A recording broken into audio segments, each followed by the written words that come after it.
আসসালামু আলাইকুম রহমতুল্লাহি ওয়া বারাকাতুহু। বিসমিল্লাহির রহমানির রহিম। 2024 সালের জুলাই আগস্টে 36 দিনের যুদ্ধের বীর শহীদদের আত্মার মাগফিরাত কামনা করছি এবং শোক সন্তপ্ত পরিবারকে সমবেদনা জানাচ্ছি। আহত চিকিৎসাধীনদের দ্রুত সুস্থতা কামনা করছি। মূলত প্রথম স্বাধীনতার যোদ্ধাদেরকে ও তাদের নাতি-পুতিদেরকে নানা আকারে প্রকারে বৈধ অবৈধ উপায়ে রাষ্ট্রীয় অর্থ সুযোগ সুবিধা দান করা থেকেই দ্বিতীয় স্বাধীনতা যুদ্ধের সূত্রপাত। প্রথম স্বাধীনতার যোদ্ধাদেরকে ইতিমধ্যে কত ট্রিলিয়ন টাকার সুবিধা দেওয়া হয়েছে তার সঠিক হিসাব পাওয়া প্রায় অসম্ভব। যদি প্রথম স্বাধীনতার যোদ্ধারা তাদের সন্তান নাতি-পুতিরা অগণিত টাকার সম্পদ, পুরস্কার বা ভাতা পায়, চাকুরির কোটা, চাকুরির বয়স বৃদ্ধি ইত্যাদি সুবিধা পেয়ে থাকে, তাহলে দ্বিতীয় স্বাধীনতার যোদ্ধারা এবং তাদের পরিবার পরিজন তা পাবে না কেন? দেশে ভোক্তা অধিকার সংরক্ষণ অধিদপ্তর ভেজাল দ্রব্যের উৎপাদক বিক্রেতাকে জরিমানার আদায়কৃত অর্থের 25% হুইসেল ব্লোয়ারকে দিয়ে থাকে। হুইসেল ব্লোয়ার হচ্ছে যিনি বা যারা ভেজাল দ্রব্যের উৎপাদক বিক্রেতার সঠিক তথ্য কর্তৃপক্ষকে দেয়। অন্যভাবে বললে হুইসেল ব্লোয়ার হচ্ছে অভিযোগকারী। এই 25% অর্থ সরকারি কোষাগার থেকে দেওয়া হয় না বা যায় না, জরিমানা থেকে দেওয়া হয়। হুইসেল ব্লোয়ার যদি ধরিয়ে না দিত তাহলে জরিমানাও আদায় হতো না, তার বিপরীতে অনির্দিষ্টকাল ভেজাল দ্রব্য উৎপাদন ও বিক্রয় চলতেই থাকত। ভেজাল দ্রব্য বলতে শুধু নকল বা নিম্নমানের দ্রব্য নয়, আইন মোতাবেক সকল অবৈধ দ্রব্যই ভেজাল দ্রব্য। গুগলে হুইসেল ব্লোয়ার লিখে সার্চ দিলে বিস্তারিত জানা যাবে। 1970 সাল থেকে অদ্যাবধি বাংলাদেশে ক্রমপুঞ্জীভূত কালো টাকার পরিমাণ প্রায় 143 লাখ কোটি টাকা। 143 লাখ কোটি সমান 143 ট্রিলিয়ন। অর্থনীতিবিদদের মতে এর 10-12 লাখ কোটি টাকা বিদেশে পাচার হয়ে গেছে।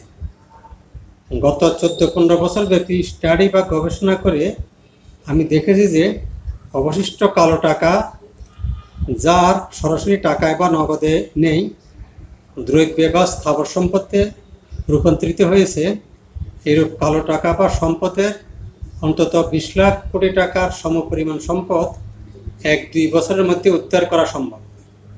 এই সম্পদ সম্পর্কে আজ পর্যন্ত কেহই, অর্থনীতি সমিতি ব্যতীত আর কেহই বলেনি বা কোনো রাজনৈতিক নেতা নেত্রীরাও কোনো উচ্চবাচ্য করেনি। উদ্ধার না করলে এসব সম্পদ দখলদাররাই 45-50 বছর থেকে যেমন তাদের নিজের সম্পদের মতো ভোগ করেছে, শুধু ভোগ নয়, কিয়ামত পর্যন্ত একইভাবে প্রকৃত মালিক দাবিদার হিসেবেই থাকবে।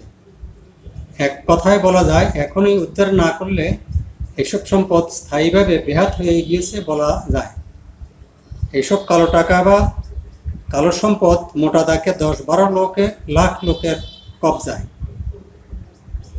বর্তমানে প্রচলিত আইনে তা উদ্ধার করা সম্ভব। উদ্ধার করতে গেলে 2-3টি পরস্পর চরম শত্রু রাজনৈতিক দল স্বাভাবিকভাবেই আবার একাত্ম হয়ে যাবে।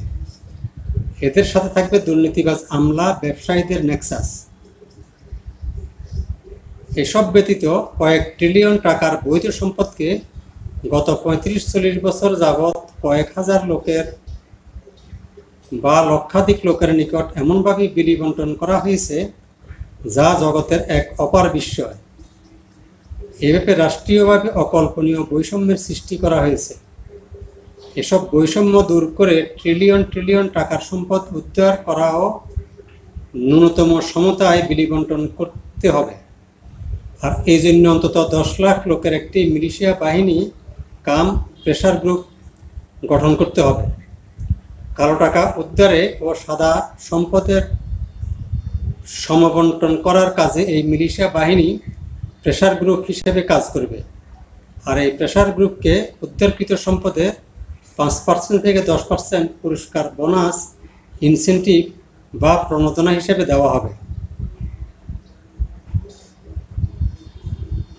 কালো টাকা বা অবৈধ সম্পদ ছাড়াও এমন কিছু সম্পদ আছে যেগুলোকে রিমডেলিং, রিসাফলিং করলে 10 ট্রিলিয়ন টাকা আয় ও 10-20 লাখ লোকের সরকারি বেসরকারি খাতে কর্মসংস্থান করা সম্ভব। রেমিটেন্স ছাড়াও প্রবাসীদের কাছ থেকে এক বছরে $10 বিলিয়ন সংগ্রহ করা সম্ভব। আমদানি ব্যয় কমানো, বছরে কয়েক বিলিয়ন ডলারের রপ্তানি আয় বৃদ্ধি করা সম্ভব। এসবের জন্য নতুন করে আইন বা অবকাঠামোগত সংস্কারের তেমন প্রয়োজন নেই। কোনো সরকারি অর্থ ব্যয় না করেই জনগণের বছরে $1 ট্রিলিয়ন টাকা অপচয় বা অপব্যয় বন্ধ করা বা সাশ্রয় করা সম্ভব। এই কাজ করতে হলে প্রথমেই মৌলিক বা বেসিক কিছু বিষয়ে সমন্বয়কারী বা মিলিশিয়া বাহিনীর নেতাদেরকে বা জাতীয় নাগরিক কমিটির সদস্যদেরকে জানতে হবে, বুঝতে হবে। এই জন্য প্রাতিষ্ঠানিক লেখাপড়া করার দরকার নেই, কমন সেন্স প্রয়োগ করলেই হবে। এই এপিসোডে আমার আরও দীর্ঘ বক্তব্য আছে, এখানে অত্যন্ত সংক্ষেপে বলা হলো। ধন্যবাদ। আসসালামু আলাইকুম রহমতুল্লাহি ওয়া বারাকাতুহু।